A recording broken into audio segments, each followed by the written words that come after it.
выбрали нашу школу. И вы знаете, что у нас в нашей школе у нас есть своя идеология, у нас есть своя стратегия.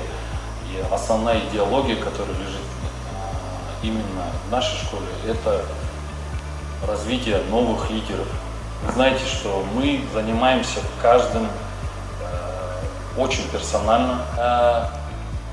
Бұл жерде әрине әкенің рөлі маңызды. Сол туралы біз кішкене қазір айтып өтеміз. Бұл жерде қазір Дәулет Түркібаевичқа сөз беріп тұр. Яғни орта және бастауышта әкелер бастауыштағы рөлі қандай? Әкенің балаға деген сондай ықпалы қалай деп өлшейтін болсақ, ол тек қана жай сөзбен ғана емес. Әкенің балаға деген іс-әрекет арқылы беретін тәрбие. Әлен мырзамен 100% келісем, себебі әке өзі бойындағы көрсететін үлгі арқылы балаға қатты әсерін тигізеді.